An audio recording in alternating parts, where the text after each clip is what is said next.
You are listening to the Young Black Travelers podcast. Black voices talking on experiential travel, dedicated to creating a global community of travelers. So, be bold, be inspired, be spontaneous. We are YBT.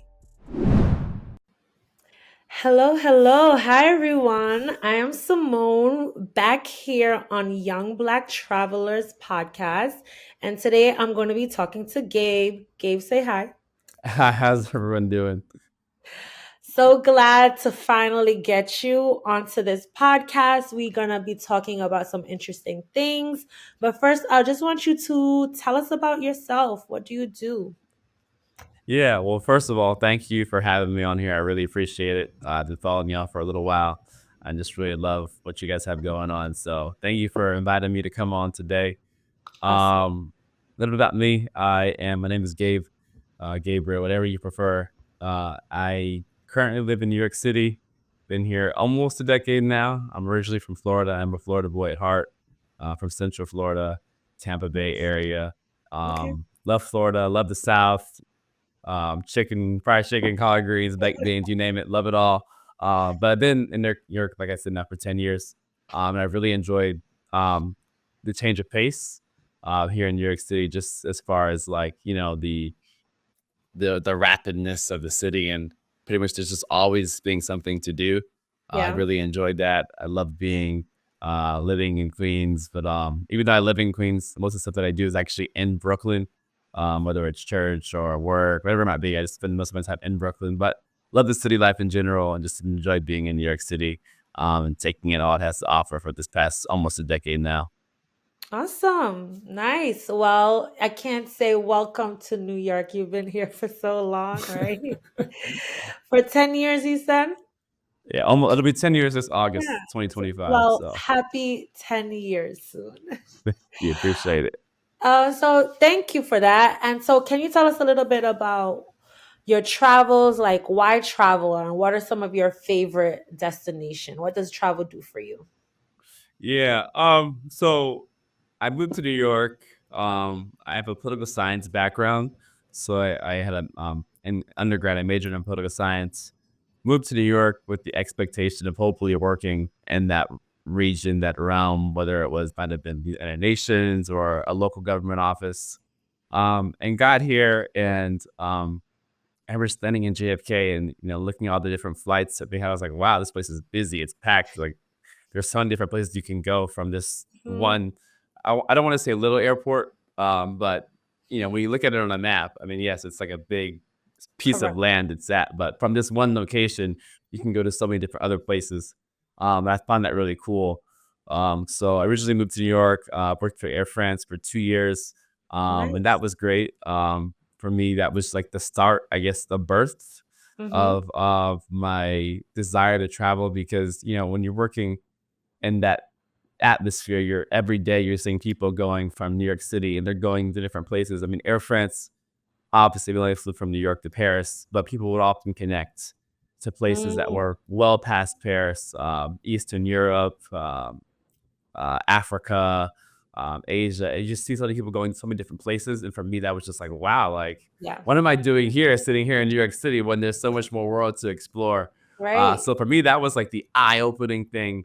I was like, wow, I don't know if I want to go on this political science route anymore. Maybe I should try something different, Mm-hmm. and see what this whole travel thing is really all about. And I got to experience so many different things through being at Air France for 2 years. I was there for, and then I switched over to a more home local carrier. Ended up working at Delta for the past 7 years now, Okay. and it's just been a great experience being able to just have the flexibility and the benefit to really go anywhere in the world if you have the time off. So that's been kind of where the desire to travel really began. I would Yeah. say at Air France, the JFK, but then transitioning over now to more local carrier, legacy carrier, the Delta. Legacy. Okay, so that's exciting, and I love that. And I think, as you said, like working with the airlines is a great way to kind of get your test feelers out there. So before we go to break, we gotta know Air France or Delta. Oh, Delta. I mean, Oh, they're partners. They're partners. But okay. as as an American living in the United States, Yes. Delta for sure. Okay. Nice. All right, so we're gonna take a quick break and we'll be back with Gabe as he continues to tell us about his travel.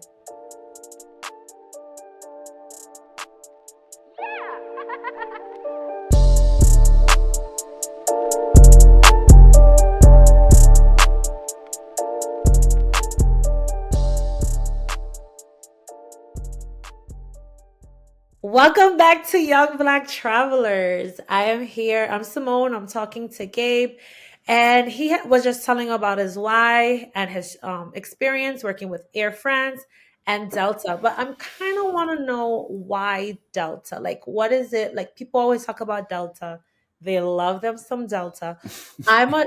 I used to be like my favorite was JetBlue, and then they kind of got crazy with their prices. So now I am kind of going team Delta, but people are they swear by it. What is it for you? I think for me, it's the network. Okay. As far as just like the ability to go. I mean, from JFK, obviously, we're more of a transatlantic hub. We do like a lot of European flights, which is great. But you can also go to like Detroit, Minneapolis, Seattle, and head on over to Asia. From JFK, you can also go to Africa from here. I just think that the network itself and the ability to go to all these different places, for me, living in New York City is what attracts me to them. And obviously, the product itself, I Yeah, mean, is, I think if, obviously, I mean, people might say I'm biased, but obviously. but I think the product itself is fantastic. And the coworkers I work with and have worked with in the past, present, and hopefully the future as well, they're also um, top notch as well. So I think it's to me, it's a real family type Yeah, environment, type of vibe. On love top of the that. added benefit of having that like network where you can really go anywhere in the entire world. That is like to me the most Yeah, interesting definitely. aspect. Absolutely. So what is it you specifically do though with Yeah. Delta? So originally I used to work the gates, did that for a little while. Then I went and worked rivals. And then when 2020 came right before the pandemic, just decided to take a little bit of a change Hmm. and go pretty much seasonal, which is only for a portion of the year I would work. I've been doing that now for 4 years, That's just below the great. wing. And it's been great. I mean, I'm not there year round anymore like I used to be, but Mhm. I still keep in contact and, still travel as much as I can when I can. Obviously, life as you Yeah, get older and sometimes that's the takes way to different. keep your benefits, which Right. is Yeah. awesome. So seasonal travel for all of our listeners, like a seasonal worker, you can also do with airlines and you still get the added benefits. So Right. that's a way to kind of get it there as well. So thanks for mentioning that also as well. So I want to get into a little bit deeper into your travel, right? No And problem. I know that you mentioned to me prior that you traveled to Iceland, Thailand, and France, correct? Yeah. There's some of the places, but yeah, my Yes, some of favorites, the I would places say. that Yeah. you traveled to. And so can you tell us a little bit about what kind of inspired you on those decisions? Because I did ask what was your most memorable Yeah. and you wrote those. So tell us a little bit about what was it for you that you did France, Iceland, and Thailand. So I'll start with France first. Mm-hmm. So I went to Paris back in 2016. That was my first time traveling outside of the country by myself. Yep. Um, so for me, that Nice. was the eye-opening thing because I was always traveling with my parents, going somewhere out the country. I never like had taken the step to do it by myself. And I was 2016. I was 23, just turned 23. Okay. Um, and it was just it was a stepping stone for me because obviously like my sister and my parents and my close friends were like, why are you going by yourself? It's a different country. Mhm. You don't know anybody there. But I just felt like it was something that I had to do. I just felt the calling to do it. Just to try to, if I didn't like it, I didn't like it. If I did like it, I liked it. Right. It's true. And Yeah. got on the plane, went to France, and had the time of my life. Um, Definitely for me, that was like the birth of me wanting to travel more and more and more. Got to Paris and just the ease of the city. I just Mm, felt very comfortable. I know some people might say Paris is not their favorite place to go, but for me, just getting there, the ease of utilizing the train RER there was just so simple in my mind. And I mhm. got to the hotel pretty quickly, was able to tour the city, meet different people, take in the French sights and sounds and all those different things. And it just opened up my eyes to like, if this Yeah, is one country in Europe, I mean, how many more places do I need to go to experience this over and over and over again, that same sort of joy? I So I came agree. back from that trip really just with more joy or more encouragement to keep going and finding new Yeah, countries to travel to. And doing it I would solo say, also. yeah, no, I would say that like the first trip has a special place in your heart. Like Yes. as a solo traveler, you always remember that. Like that's really memorable. Yeah, absolutely. And I mean, some people might not be solo travel might not be their thing. Um, for me, it's 50-50. Mm-hmm. I love solo travel for a lot of different reasons, but I also love group travel. Group travel is fun. You have more people, and if the vibes for everybody in the group is good, then everything It's works out well. good. Yes. But solo travel is like, the good thing about solo travel is you can do what you want when you want. You're not on anybody's schedule, and that is absolutely amazing. So, um, I like them both, but that first Absolutely. trip to Paris, being the solo trip, that first trip, just everything, it really opened up my eyes to see that I have more It's places to beautiful. go to, which then led to me going to Thailand the next Mm-hmm. year. I did that as a group trip, and the How group was was that? fine. The group was fine. They Yeah. had we had some ruffled feathers Okay. along the way, but That happens. it happens. It But I happens. had a great time. I know I told you Thailand, but I really just love Southeast Asia in general. Mm, I think the US dollar goes very, very far in it Southeast does. Asia, as far as this hotel accommodations and price of food. And Yes. it's just, it really, I just loved it. I mean, you can go to the beach and get a massage for $5 US dollars. Yes. Um, That Thai massage is everything. it does something to you, right? I loved it so much. I went 2 years in a row. Listen, I was going like every day. I was like, yes, this is the life. You try different ones. You try the hot oil one Right. day, do acupuncture the next day. Yeah, it's just nothing like it. So I love Thailand. That was like my first time like getting to go to Asia, Uh-huh. and just being immersed in the Southeast Asian culture. I actually went to Thailand. The next year I came back, went to Thailand, did Thailand, Singapore, and Korea for about Ooh. 2 weeks. So Uh-huh. that was like my second. Korea is kind of Northeast Asia, but Singapore and Thailand, Southeast Asia. So that was Yes. fun. And just really enjoyed my time in Phuket. Got to go over to the Phi Islands, which is some of the most beautiful islands and most beautiful water that I've Yeah. ever seen in my life. Yes. Just Yes. crystal clear. It's beautiful. There's nothing like it. Yeah, Instagram doesn't do it justice of how No, no, it beautiful doesn't. those islands are. They are just, my mind can't even fathom, Yes. honestly, what I No, saw. seriously. Seriously. So I was so like, that yes, that was fun. paradise. So how was Iceland? Yeah, it was great. That for me, that was I just graduated from grad school. And I just wanted to take a trip. So my best friend and I we went over to Iceland. Sometimes people think Iceland, oh, it's in Europe, it's so far away. But in reality, Mhm. it's not as far away as people might think. I mean, I think the flight was quicker than flying to like Los Angeles or something like that.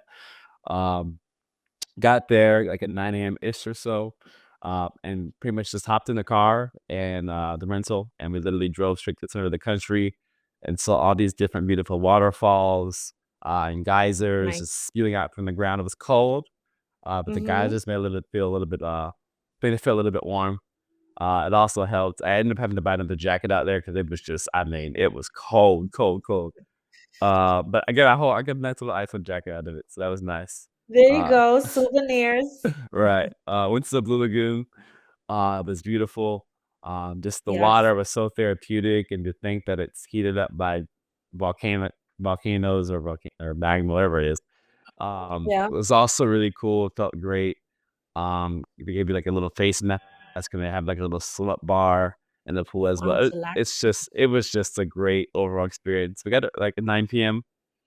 and Mm-hmm. then we were there for a day. We went to bed like at 3 a.m. I don't even know what we got a hotel room for because by the time we, actually went to sleep, it was time to pretty much go back That's to the super States. cool though. Like Uh, doing a day trip essentially to Iceland. yeah, it That's pretty was. cool. I love it. Like people are like, let's take there's like one day itineraries now to like Chicago or the Midwest.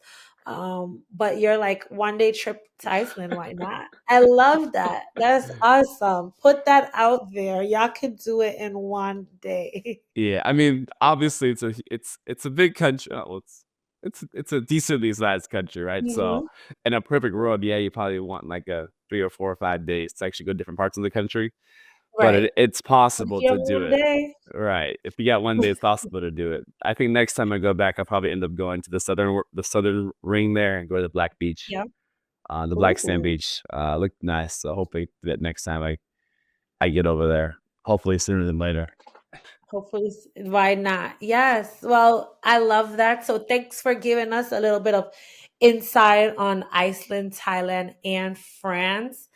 And so, I did want to ask you, like, for each country, like, what was something that was surprising, either regarding like culture, the food, or the people, or like a standout moment to you? Like, maybe you have a story to share. Of those three, or just any country in general? Anything, any way you want to answer it. So I feel like I had a very self-centered perspective of the world for a very long time. I I think I don't know if it's just how I grew up or whatever it might be, just the ignorance maybe of it all. But I got to go to St. Vincent back in 2015, even before I really had the thirst and desire to travel. Oh, And wait, one moment. Sorry. no Okay. problem. Let me rephrase that. So it has to be one of those three. Oh, what it has to be one of those three. Oh, Yes. okay, okay. So Or it could be two of the three or three of the three. got you. Um, Okay. So let me re-ask it. Okay. no problem. And take two. So thank you for sharing about your trip to Iceland, Thailand, and France. So tell me, so what was something that surprised you regarding like culture, food, or people when it comes to those countries that you visited? Culture, food, or people? Or like a story you had, like that was a really cool experience. I think one of the cool experiences I had was in Thailand. I was able to watch them go out and catch the fish. Oh yeah? From the lake or whatever it was, sea lake. I don't know what it was. They Uh-huh. caught the fish and Yes. they cooked it right in front of you. And I think that was like the Ooh. first time like I've seen like somebody actually go out, catch a live fish, and cook it and everything right in front of you. And for me, that was like, wow, like this is crazy. I mean, I'm so used to Yeah. going to a grocery store and just getting fish Hmm. from the guy in the back that just chops it up and you're done. It's probably boneless. But this was like Right. pure bone in the fish, straight from the lake. Love that. And it was Spiced up, good, and right? it was huge. It was delicious. Yes. So that was as far as food. I love the food in Thailand. Thai food is fantastic. I know people say don't take the street food there, but for Hmm. me, I was fine the whole I eat entire it. time, and I didn't Yeah. have any issues. I would Yeah. say I usually eat in moderation, anyways. So, but I think for food wise, I love the Thai food. Um, as far as culture, the French culture, I think is incredible. Yeah. But I think the history that's in the city, I think really just it just gives you like a lot of just desire to continue, like, to just continue to walk this city. I think the city is pretty walkable. Whether it's Hmm. going down Champs-Élysées, looking at the Eiffel Tower, but really just the Okay, architecture, French. just looking at all the different architecture, it really the city it just draws you in. The Hmm. food, not anything to write home about, but I think the Right. city itself just has so many different historic sites, Notre Dame, all these different things. It's just honestly, it's beautiful. Hmm. And I really would recommend if anybody was, nervous about going anywhere for the first time, I think Paris is a great starter city. Yeah. Just because of the ease of getting through the city. It's just my personal belief. Some people think opposite to me, but that's my personal Yeah. belief. So as far as culture, I really loved um, Thailand. As far as people, Yeah. um, all three were fantastic in all three of those countries. Um, I would say in Iceland, I think it's the one place where I just felt very safe in the Yeah. country itself. Everyone Okay. was just Tell very us about that. everyone was just friendly, very kind. Really just it seemed like they wanted to help you learn about their Mm, culture, about what, their history, and love that. point you in the right direction. Obviously, like I had an itinerary, but I didn't have an Yeah. itinerary for the trip. So Hmm. I think for me, speaking to the locals really helped kind of gear like, oh, we should go here next or go here next. So even though we were on that circle of that golden triangle, I believe they call it, I was able to Uh-huh. see um, different sites because there were locals that were like, oh, you should go to this spot instead. And that was cool. Oh, that's nice. That's always a good feeling when the people who are there are receptive and like really welcoming Yes. to people who are visitors, right? Like I feel like that could make and break a trip, right? Like people just staring at you, or are they like actually, oh, what, engaging in conversation or willing to help? So that's also a good for, I feel like, first time travelers, like who are nervous about that, especially when people think about safety. Right. Like going somewhere that they feel safe. I was reading something about somebody posted on their Instagram that people could leave their babies outside in like Iceland because it's so safe while they go to the store. Like I don't know about that. But I'm sure it's safe. But to do all of that is like, okay. Yeah, that's a lot. No one will steal your baby. Okay? While in Thailand. But that's awesome. And a very mixed in terms of like where to go. So it gives us listeners as well a chance to like see like, are we more interested in food, people, maybe talking to people, or like the culture, as you said, in regards to going to Paris. So okay, so tell us like, what was some of the biggest challenges that you faced while you traveled in these countries, That that you time. would give tips to our listeners out here? Yeah, the biggest thing is the time difference. The time difference can be very nasty.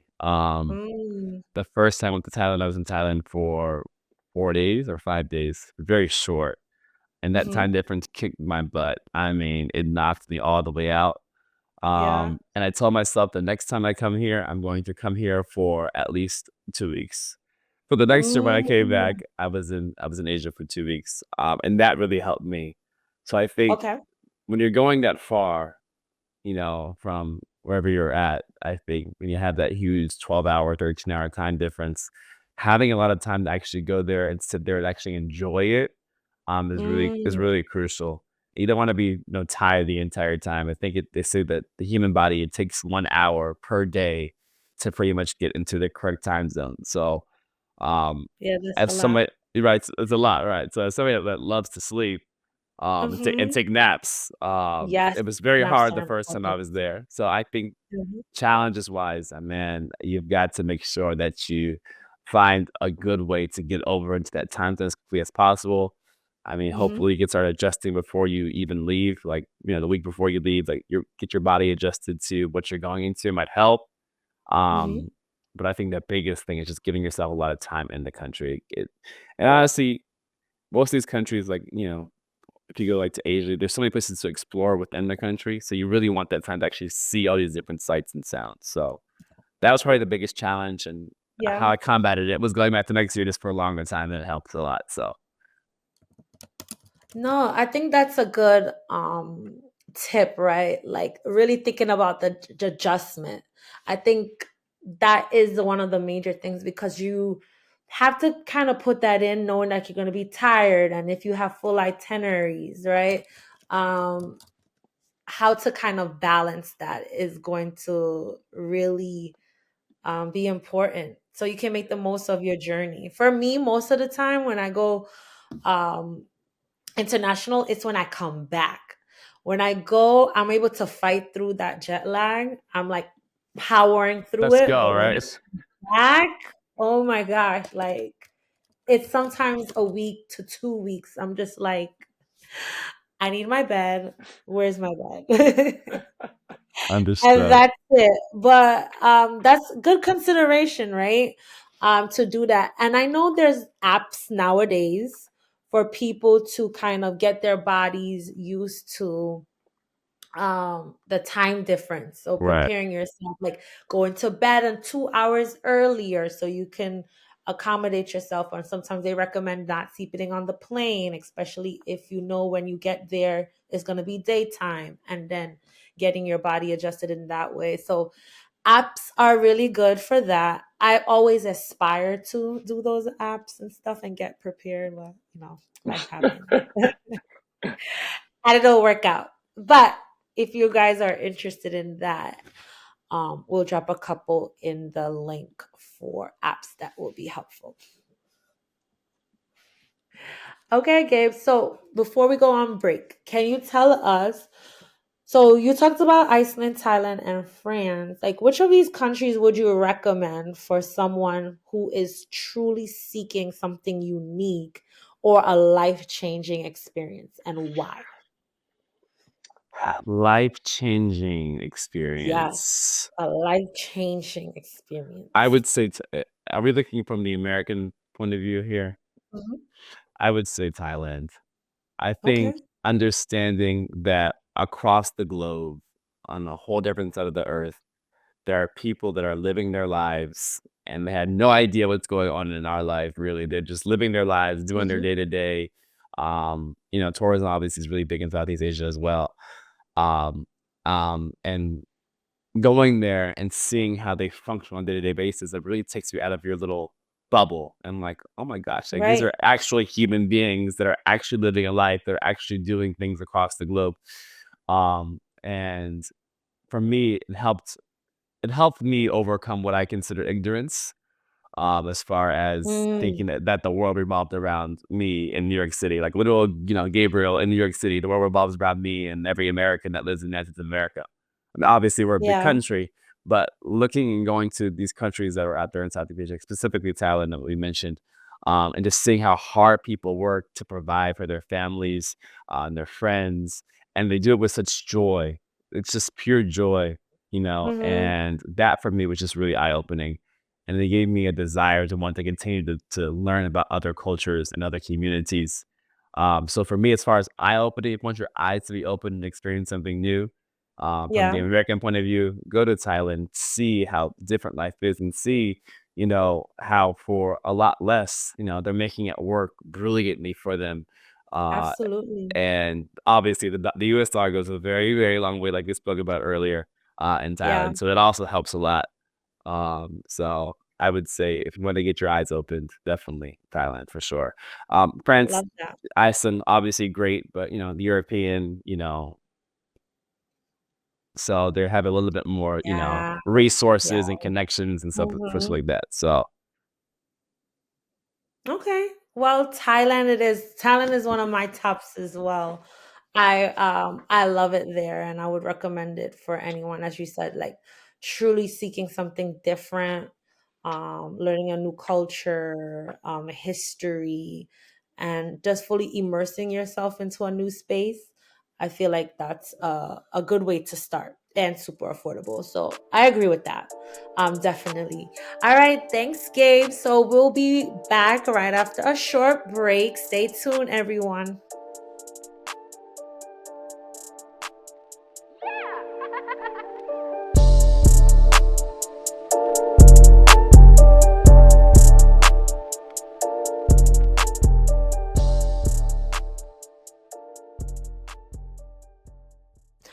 right, y'all. Welcome back to Young Black Travelers. Again, we're talking with Gabe on his travels to Thailand, France, and Iceland. And I just want to quickly do a quick shout out on our Instagram. We like to shout out somebody that we follow that's doing their thing. And so I want to shout out the excursion doctor. She does a lot of cool itineraries for New York City specifically, as well as hotel recommendation, food that you can try, hotels that are having great deals, and like just how to make the most of your travel. Her page is flashy, well curated, and so check her out when you get a chance. Again, that's Excursion Doctor. Yeah. And so, Gabe, before you go, we love to play a game on Young Black Travelers. We love games. And so this game is a little bit different. This one is which country? You have 3 choices, right? Thailand, France, or Iceland. Oh, you're pigeonholing me. Yes. So I'm going to give you a phrase, and you're going to say which one is better for this specific thing that I'm going to ask you. All right? You can only pick one country. You ready? Got you. Okay. So which country, Gabe? Thailand, France, or Iceland for scenic landscapes?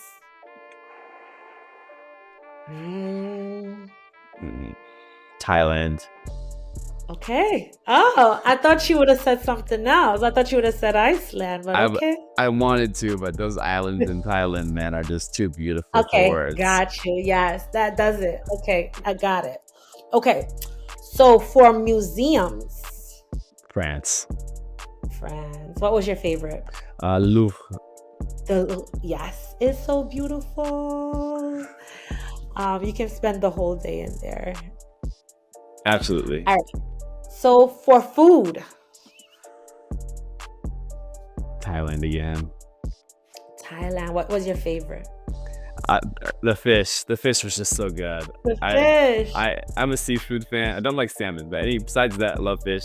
Love crab legs. But the seafood in Thailand was just, I don't know if it was amazing or if it was just the fact that you could actually see it being caught and cooked at the Probably same time. all of that. It was fresh. It was just fresh. It felt real. All of it. All right. So which one for adventure? I'm going to go with Iceland. But it's very close to Thailand, but I would say I'd go with Iceland. What was the adventure? Just, I think the country, I mean, if you go throughout, in the, their winter months or, early spring, they have the Aurora Borealis with the beautiful lights in the sky.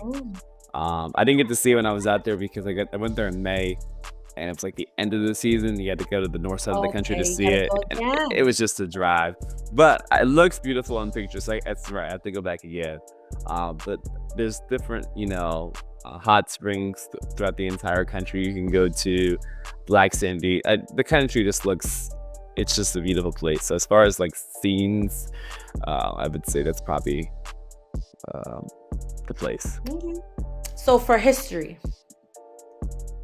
I would say France. A lot of people know about the French Revolution, and all that went into it with them, pretty much revolting against Marie Antoinette and all that. So I think history-wise, yeah, definitely France. They have a rich history. I'm not too familiar with Iceland history or Thailand history, but obviously, most of us know about the French Revolution. So yeah. Also why not learn a little bit more? Yeah, there's a lot of historical buildings there too. So that you've seen your whole life. So I mean, I know you see it in the textbooks. It's a different experience when you see it in person. So absolutely, I get that. All right, so where are we going for relaxation? Thailand. Put your feet in the sand. Put your feet in the sand and relax. That's all I gotta do. Or get on a yacht and just ride away. That sounds perfect right now. It does. Oh my gosh. Especially as the temperature drops. Seriously. All right.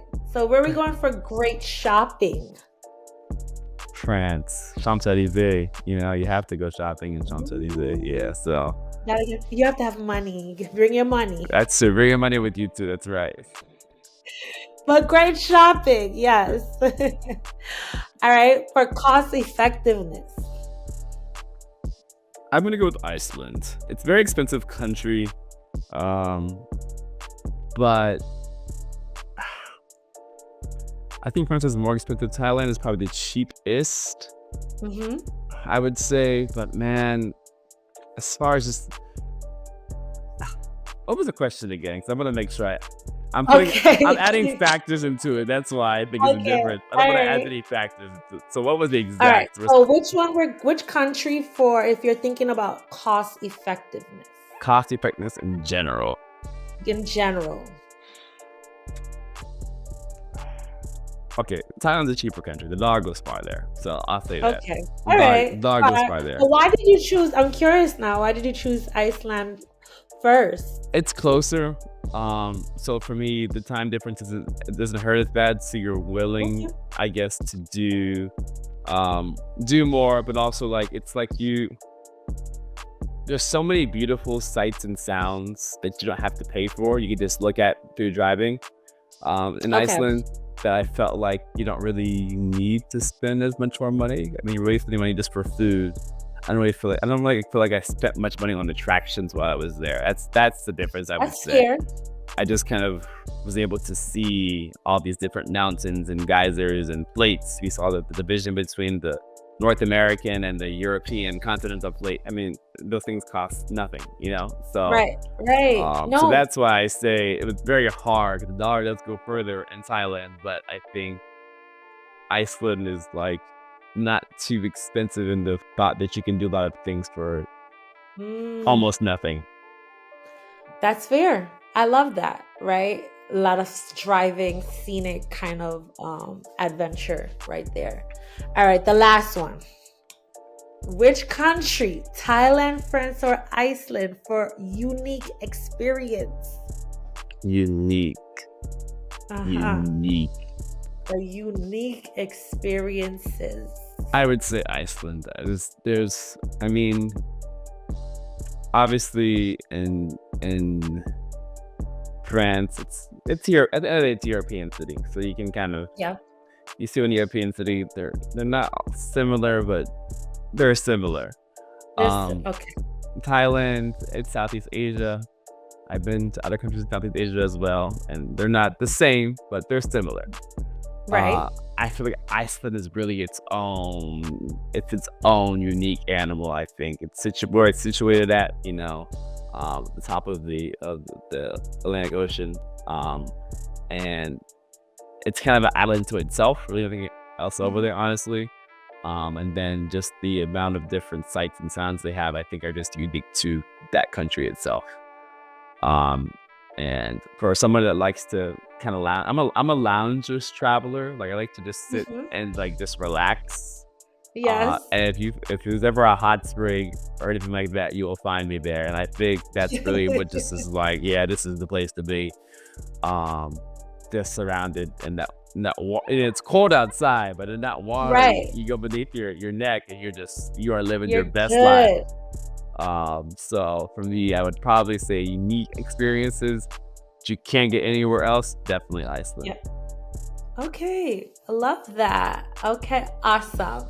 So you got a little bit of a feel, listeners, for where to go for whatever you're looking for, whether that's Thailand, France, or Iceland. So thank you, Gabe, for coming on and speaking with us and sharing your knowledge and your experiences. And hopefully, you know, that inspires others as well to kind of get out there and explore. So thank you. Well, thank you for having me. I appreciate it. Awesome. So thank you all for listening to our podcast. Please share it, right? And follow us on all social media platforms. If you are interested in buying our merch as well, please reach out to us. You can send us an email or DM us. That's fine. We're on Facebook, Young Black Travelers, TikTok, Young Black Travelers as well. The same thing on Instagram, Young Black Travelers blogs. and threads as well, Young Black Traveler blogs, and our website, www.youngblacktravelers.com. So be aware when you travel, keep it safe, and happy traveling while you're at it. Explore, eat some good food, take some good pictures. See you guys next time. Thank you, Gabe. Thank you. I appreciate it.